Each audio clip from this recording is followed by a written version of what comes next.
Hi, Hi, William! how's it going? We're sitting here together this time to make this Oh, situation a little easier. yeah, excellent. I just finished with work for the moment, so I had a few minutes. Remembered that we had an appointment. Oh, Ah, great. great. Yeah. All right, so we'll just jump in then. Hey, you're busy with your work. Yeah, yeah. So I don't have a lot of time. I was hoping to eventually get some dinner and get back to it, but I certainly have some time to chat. So, Great. Okay. Thank you for that. So, oh yeah, William, we'll take half an hour. Is that okay with you, or how much time do you perfect. have? Is that all right? Oh, that's perfect. Perfect. Okay, so I thought maybe we could just start with a round of introductions again. If you could just say who you are and what you're doing, because we didn't manage to get the recording from the last time. And then Uh, I thought perhaps Willem could share some of what he does, and I'll talk a little bit on myself, and then I'll leave time for him mainly to ask questions today. okay. All Is that right. right? Yep. Sounds good. Okay, Sounds cool. So good. tell us about you and what you're doing and where you work and all of that. So, most simply, I'm a guy that sits around and thinks about the nature of reality, kind of all day long and all night long. So when I have free time, I'm thinking, what is the nature of reality? You know, when I'm looking at nature, I'm thinking, what is it that I'm seeing here? What is this? And so I'm lucky because that's what interests me, and I'm lucky in that that's what I get to do for a living, as it turns out. In my job, I study what is the nature of reality, and so since that's kind of a broad scope, uh, it requires a synthesis across multiple disciplines. So Um, I study um, philosophy, religion, mysticism, physics, biology, chemistry, information theory, um, just about all of it because each one is a little piece of a larger puzzle. And then if I'm still sane at the end of the day, I try to piece that together into a semi-coherent model. And um, actually, I think we've made some pretty good strides in doing this. So uh, it's we've just authored our first manuscript that is being actually reviewed right now by a committee. So um, if it is accepted, it'll go into the proceedings, and I'll be presenting that hopefully next year. Uh, Basically, a unified, universal information network, um, and how this universal information network functions from cosmogenesis straight through to consciousness. So across scale, how does it influence subatomic particles? To how does it influence the formation of universes?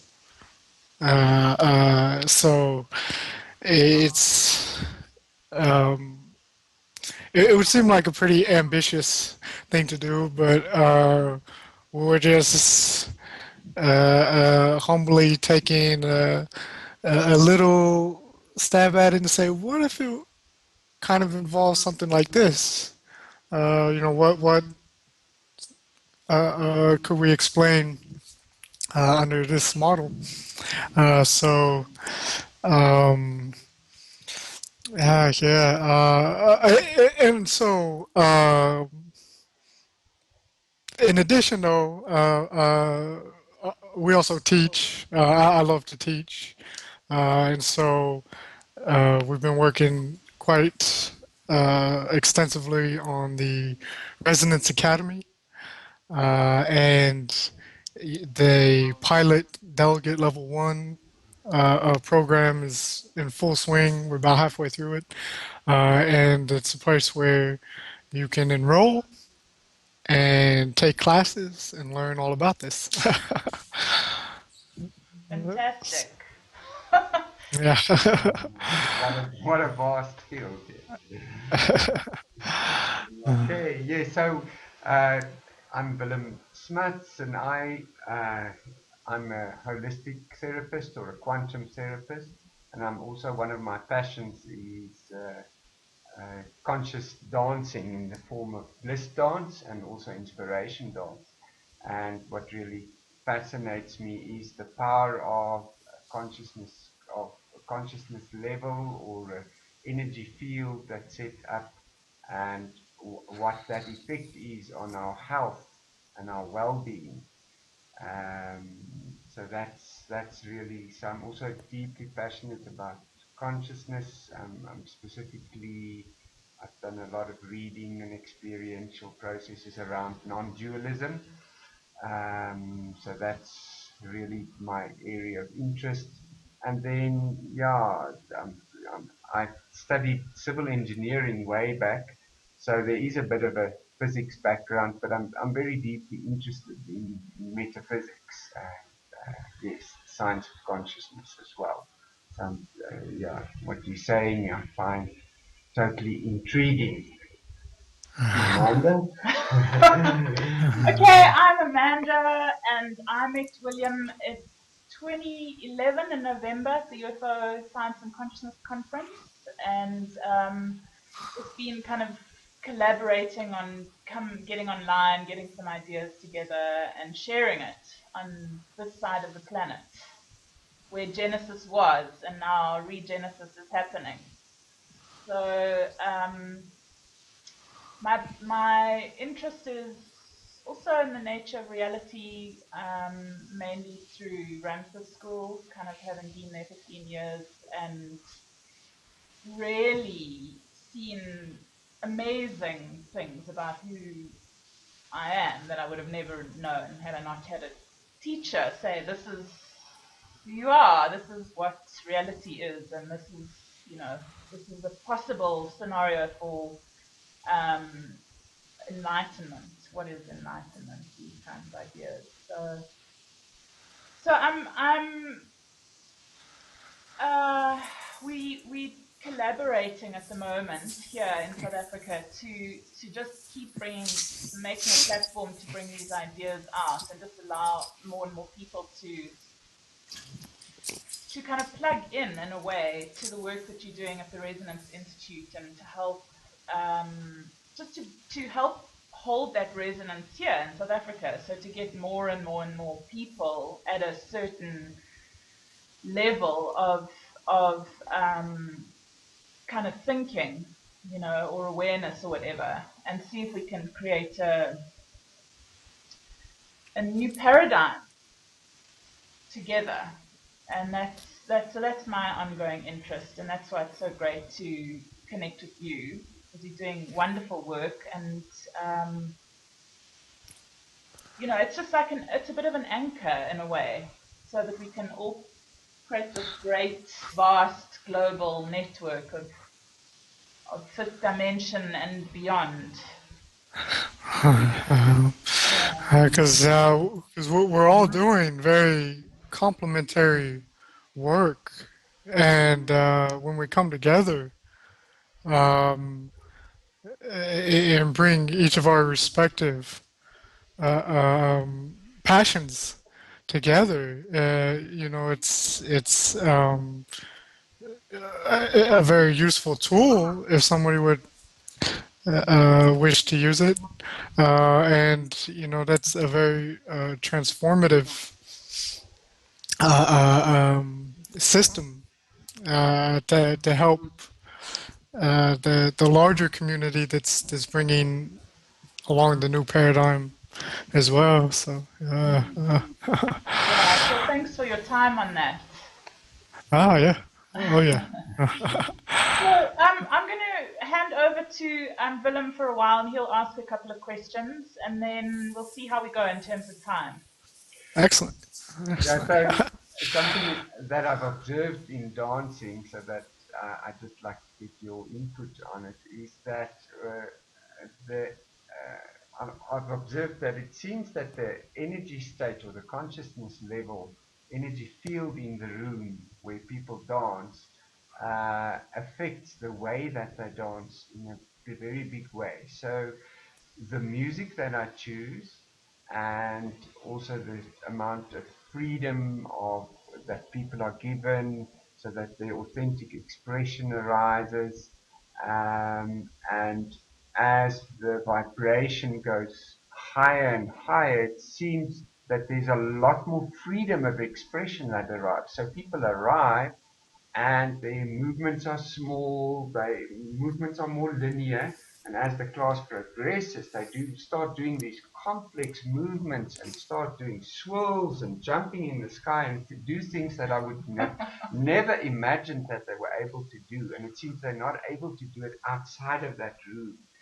So I'd just like to get your, and it seems that I don't even need to teach them steps to move like this or that. No, it's create the energy field and then the magic happens. So I'd like your Uh, perspective on that. I think that you hit on it precisely, the authentic expression, because dance, in particular, is such a tremendously powerful and effective medium to actually um, bring in that authentic self, that source self, and let it be expressed.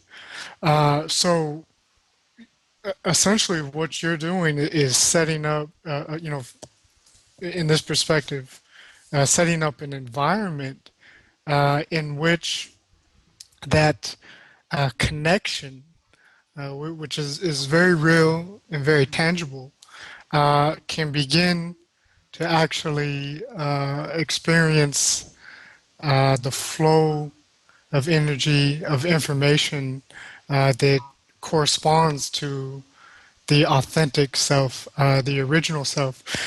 So actually, in what you've described, is actually what I see us doing on a global level, a cultural and civilization-wide level. Is that right now we're all, even as a civilization, kind of like that person that first steps into the room, where the movements are very small and labored, Yes. because really it boils down to a lot of the idea that um, you have to do things that are not in alignment with who you are, that are not in alignment with your passion in order to make a living, in order to interact in the world. And here you're providing a platform in which it's okay to express yourself. And of course, so the music has a very tangible, physical effect on being able to tune in to dimensions, domains that can actually take you kind of tap you into different frequency fields, different frequency domains. So um, I mean, you can levitate with sound. You can travel with sound. And like again physically. You can do it mentally, energetically. You can travel and levitate with sound. Yeah,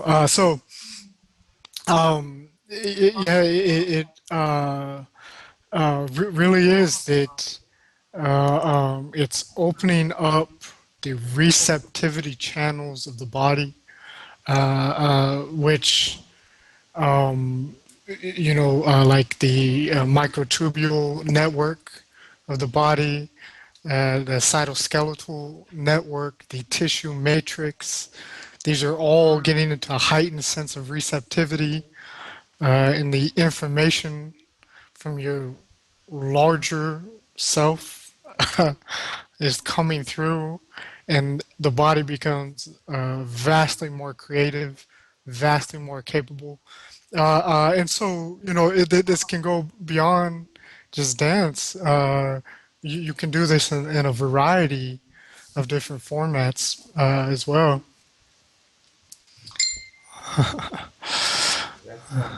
That sounds like I'd love to start doing work around levitation with sound. Yeah, that sounds like a fun. Sometimes I felt that, it feels like liftoff is possible. So I'll start exploring that. That uh, uh, sounds awesome. And it also what you're saying in terms of the whole of civilization stepping into this space. Yeah, that takes me to the possibility of free energy. And I don't know, maybe if you could, because it's there, I can see once, as a whole of civilization, we have access to free energy, then possibly we could all move into much more authentic expression where we can just be who we'd like to be without these restrictions and things. I don't know yeah. how close. What is your view? What is the possibility of that? How close are we to that? Will we? May we see it in our lifetime? Oh, absolutely. So there's already devices that are over unity, um, that produce more energy than what you put in. That are non-polluting devices. Um, so this is essentially synonymous with a free energy device because you put a little bit of energy in and you get more energy out than you put in. Sometimes a lot more energy out. It's free energy that you're getting there. Now, um, in a certain light, many of our systems are already over unity devices. Uh, um, Windmills, solar power, even hydroelectric is over unity, and that's why we're able to expand and build with these systems is that it's free energy in that sense. Now, um, but more though in the sense of like limitless Mm. free energy, non-polluting, non-destructive devices, even harmonious or beneficial energy devices. Now that's what we're on the cusp of now, um, because really the epitome of the free energy device is one that is tapping that source energy, so to speak, the quantum vacuum. So the smallest volume of empty space you can imagine has an infinite energy density. That's the consequences of quantum field theory. If you look at the most austere, mundane, scientific calculations, space has an infinite energy density. So we're in a limitless sea of energy. When you're dancing ecstatically, you're drawing that energy in through your connection to your larger self, your universal self, and that's why maybe you were a little bit tired going in, but after 10, 15 minutes of dancing, you start to feel pretty good, pretty Yeah, energized, like you that's could it. do, like you could do this all night. Well, um, those kinds of free energy devices we'll absolutely see in our lifetime, and this will be the revolution. Um, when you have ubiquitous and limitless energy, just like the ubiquitous and limitless, nearly access of information that we've experienced with this last revolution, the information revolution, the computer and the internet, when that's done with energy, our perspective on abundance and limitation will be drastically altered because, the concern of needing to work tirelessly to provide energy to keep the lights on, to keep the food coming and the car running and the airplanes going, et cetera, et cetera. When that burden is lifted, humanity will be able to go into that freedom of authentic expression. It will transition. It'll be the final transition from this kind of agrarian, feudalistic society into a advanced civilization. Maybe, perhaps the first civilization in the true sense of the word that we've ever experienced. Because also, I mean, wars are going to be a little more difficult to promulgate when um, you're not fighting over resources because there's now a concept of resource abundance. And if I could just add one other kind of really key thing is that if you're drawing that energy from the quantum vacuum, well, the quantum vacuum is what creates the force that we call gravity, gravitational force. If you're structuring that field, the quantum vacuum, to draw energy from it, you can also structure it to counteract or influence this gravitational action. So the same thing that becomes your free energy device also becomes your star drive for interstellar travel, interplanetary travel, etc., as well as a pretty amazing supercomputer. They can. It'll be possible to retrofit these to be actually artificially intelligent, conscious devices, consciousness interface devices. So it's unbelievably revolutionary, and we're getting there within our lifetimes. Absolutely. Sure. That is, I've got waves of ecstasy running over me with your answer. It just feels wow. uh, It's like I'm uh, born for this. uh, uh, uh, uh, it's like how much longer Yeah, sure. because it's like, No, sounds I good. just, I think, it has the potential to be just an amazing transformative element. Yes. Now, just a further question on that, on here and now, on the health of our biology.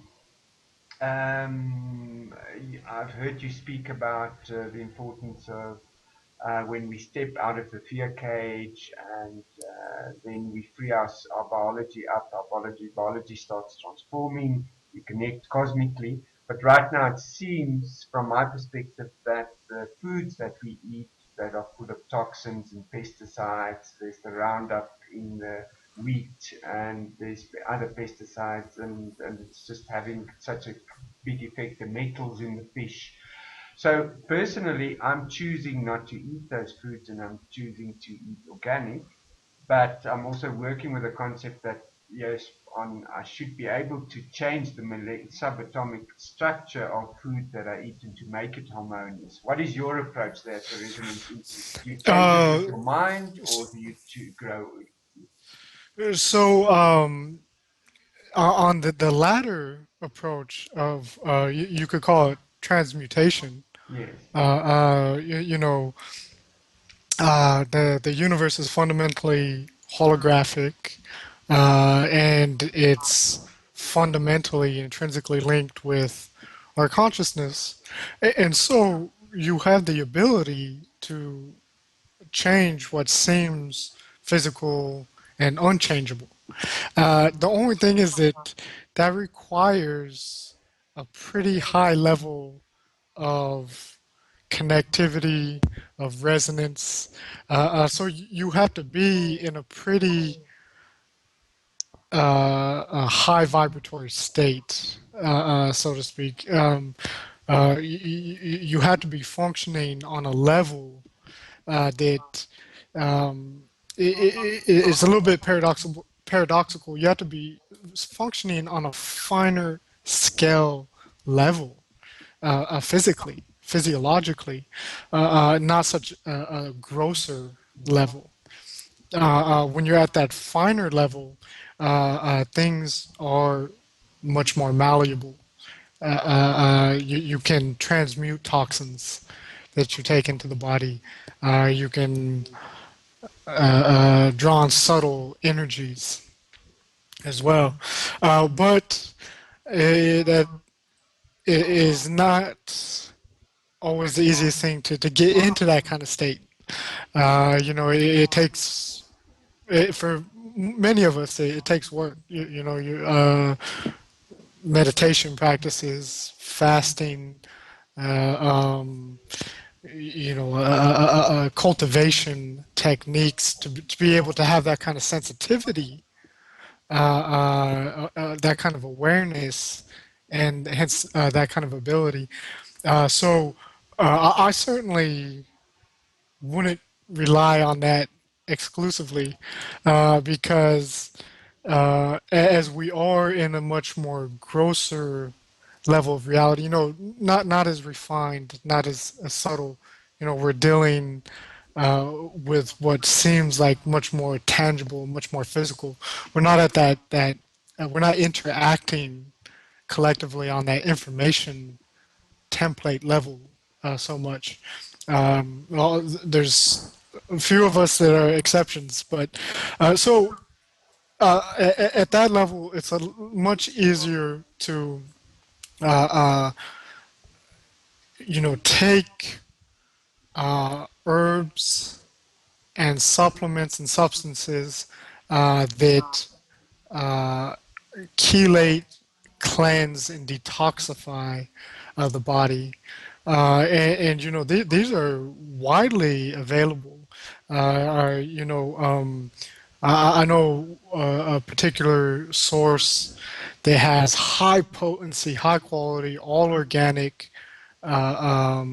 herbs, natural compounds that detoxify the body, grab those toxins at the cellular level, the heavy metals, the pesticides and herbicides and pharmaceuticals and etc. Get those and can draw them out of the body at the cellular level. And because they jam up the system, and they lead to health and dis-ease, and it almost makes you wonder. I mean, I know a lot of it is due to negligence, and a lot of it is due to ignorance, but it does seem to work quite beneficially to the power structures that be. The poisons, uh, especially in light of that capability we're after, this transformation that would upset a lot of these power structures, these institutions. Um, and then, personally, I think, natural detoxification, detox systems, and then for the really uh, um, uh, um, uh, the person who is really diligent can also do avoidance of foods that are big sources of toxins, processed foods, foods that are known to contain heavy metals and high amounts of pesticides and herbicides. So, good organic, natural, wild food sources is also brilliant, a good idea. Right. No, thanks for that. And I have two more questions. Let's see if we can get to Okay. both possibly. Oh, So the one is just how do you see the unfolding, or do you see a new economy unfolding with new money systems, especially once there's free energy, that we function on a completely different monetary system? That's the and how do you see that, and what are the possibilities?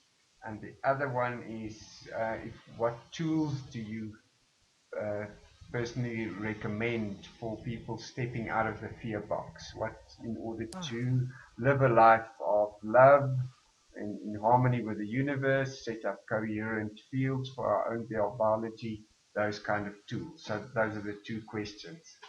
Let's see. excellent, excellent. So for the monetary system, it's again another thing that I see that is already in the works. That it's undoubted. There can't be any doubt that the monetary system is undergoing a change right now. I mean, even the institutions that are perpetuating the fiat currency are actually setting the wheels in motion to change it, specifically towards a global currency, a currency that involves the International Monetary Foundation, the IMF. Um, now, um,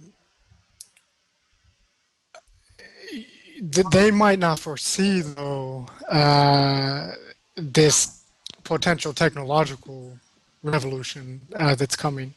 And, as I alluded to, it'll be the synchronistic complement to the ideological revolution that so many of us are experiencing, where we know that the concept of money is based on limitation, that it's a artificial construct that is being perpetuated just to maintain systems of stratification, systems of hierarchy, manipulation, and control.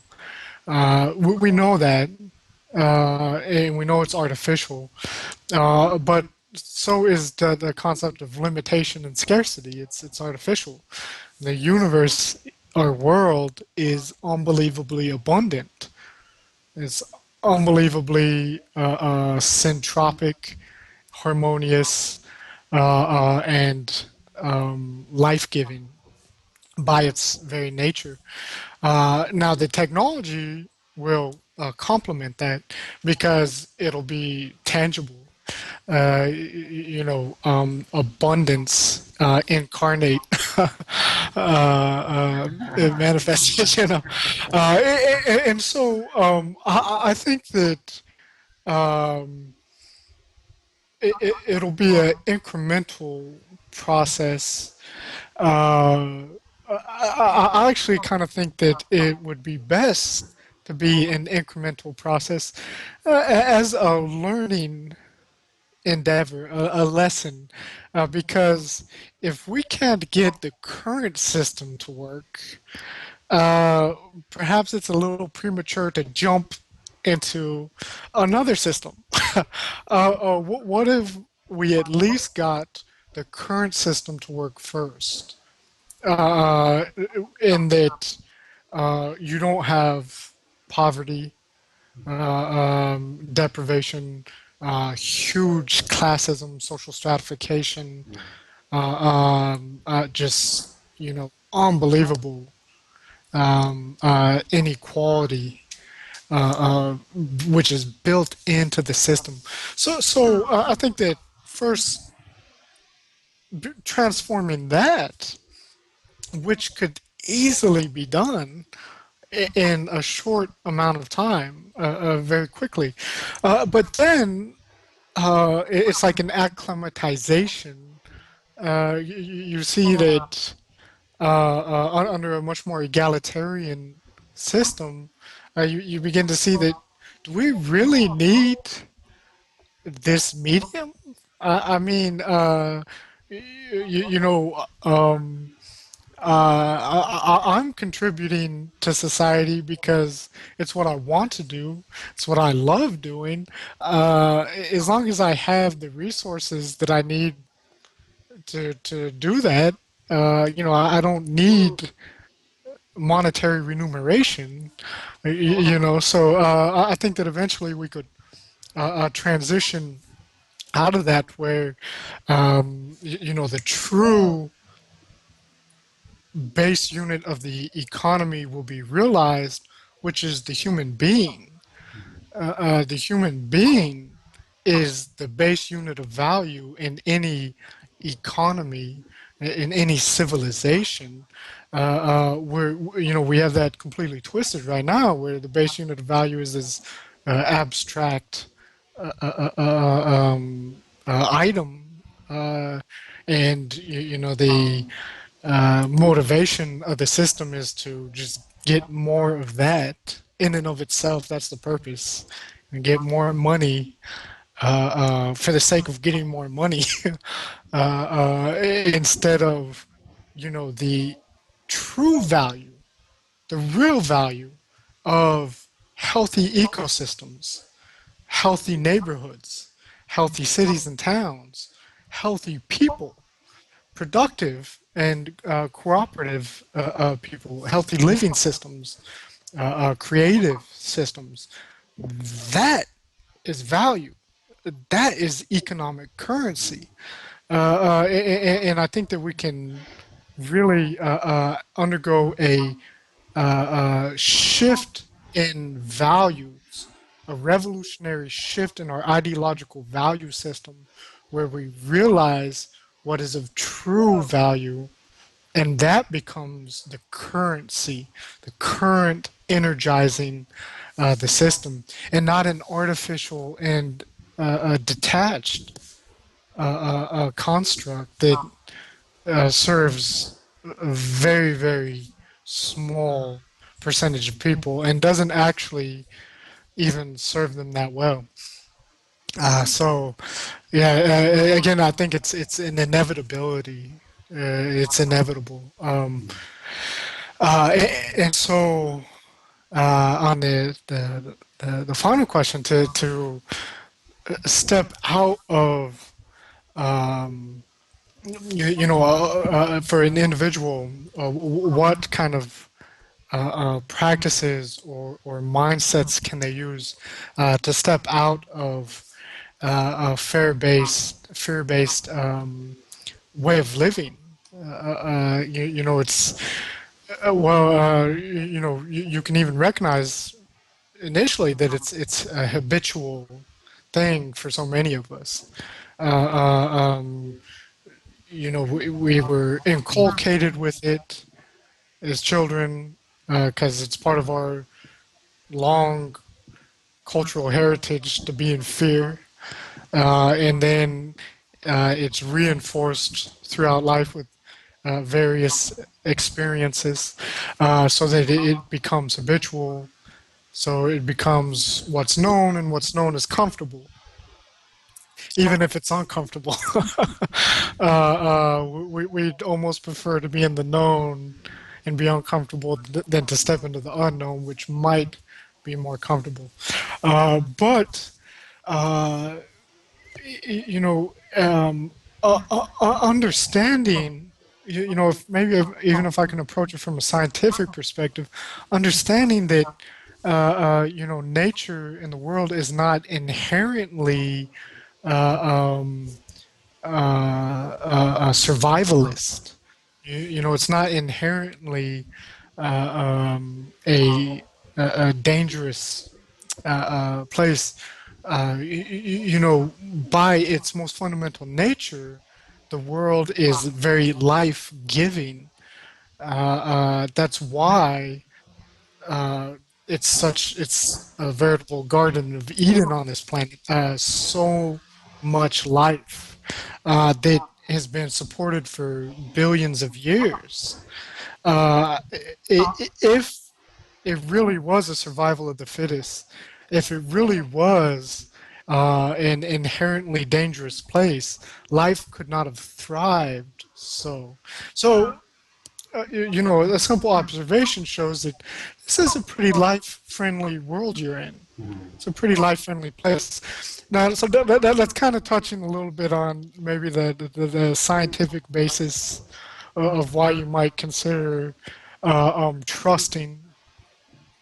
trusting the world you're in, trusting that uh, um, uh, the universe will provide.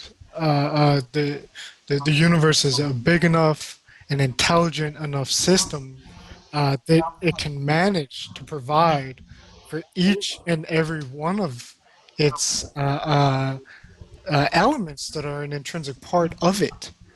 If you're a part of the universe and you're contributing to the universe, it is going to contribute back. It's going to maintain that indispensable element that you are. Recognizing that these fear-based patterns are habitual patterns, and so watching yourself when you're acting out of fear and identifying that this is a survivalist mentality, and that is at the core of negative belief systems. Negative belief systems are built on the concept of survival, life or death. That is what the matrix of negative belief systems, negative lenses build themselves upon, because it's such a motivating element. Well, if you try to change, if you try to step outside of this, you're going to die. Life or death. Now, and this manifests in the littlest of ways. Like, oh, if I don't do this, I'll lose my job. And what's so bad about that? If you go down through the layers, it's I won't be able to survive. Ultimately, maybe the first couple of layers are, oh, I won't be able to pay the bills, et cetera, et cetera. Um, but uh, so rarely is that ever true. So just understanding the amazing abundance, the abundance of options, probabilities that exist in this world. Nothing is ever so fatalistic. Rarely, very rarely is it. So um, stepping into abundance out of a fear-based perspective um, is it requires a little bit of self-awareness, watching what's driving your thoughts, what's driving your behaviors, identifying is it this habitual fear-based pattern? Is it based on this survivalist mentality? And is that really true? I trust in abundance. I trust in the synchronistic foldment of events. And if you don't, try it out. You'll be surprised. It works. Yeah. Always. Um, the universe isn't a random place. It's working in beautiful orchestration at every moment. And you are a part of that system. You're a part of that orchestration. And actually, when you throw off the chains and you begin to move freely and express your authentic self, uh, you become a better part of the system, and more energy flows. It's uh, a great system. I would at least try it. Yeah, uh, yeah. sure. What an inspiring, truly inspiring way, yeah, words to prosper, the abundance is, and that abundance, once we step into it, and that sets up the energy field that feeds back. So what we give to the world then comes back, and it's just more and more and more, and it's just more and more magic, more and more enhancement, more and more world. I think though, if I could just offer a word of caution from my own perspective, one of the biggest hangups though is the concept of money, because we are so inculcated, so indoctrinated that money equals abundance, money equals opportunity, money equals freedom, the ability to do what you want to do. And so, if you're trying to step out of that fear-based perspective into abundance, concepts of abundance, and you're not seeing tons of money coming your way, it's really that money isn't the only form of abundance. And actually, maybe money isn't what you need to do what will make you happiest.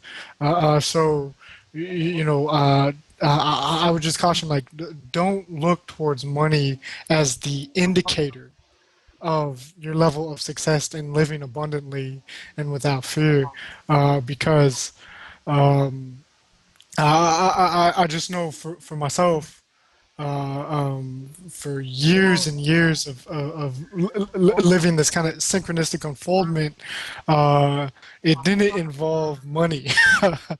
I had, it was all, the little bit that I needed was always there to do what I needed to do.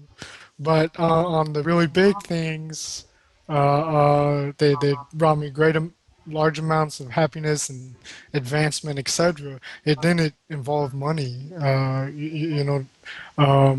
It came in other ways because I was open to allowing abundance to show itself in all its different manifestations.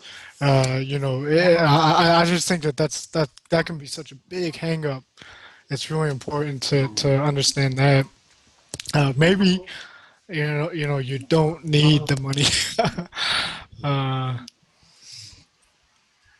you know. Okay. Yeah, great. I think that's that's wonderful. I'm pretty much in the state of bliss here with your answers. So I don't know, Amanda, if you have a No, final I think we're question. at like 50 minutes now, so I think it's time for William to have some food. I'm starting to get a little lightheaded. I think Yeah, I had too much energy going through. I need to definitely. ground it. So thanks so much for your time, Uh, and next uh, time maybe in December or something at some point we can connect again and see if we can carry on the conversation. But it's beautiful to connect with you again, and thanks for your time. Thank you. Yeah, I'd love to get to hear, some of your perspectives on it as well. So maybe next time we can have a good roundtable dialogue, even. So Yeah. yeah. Okay, Uh, uh, wonderful. Well, uh, thank you, William. And yeah, I know there's so much to share and chat about, and uh, it's uh, such a massive contribution to have your voice and your expertise and the path that you've unfolded, to be able to share it here with our community. So it's making a big impact. Thank you. well, thank you so much, Amanda and Wilhelm, for um, uh, being there to uh, bring the information forward. So I certainly thoroughly appreciate it. Ah, great. All right, lots of love.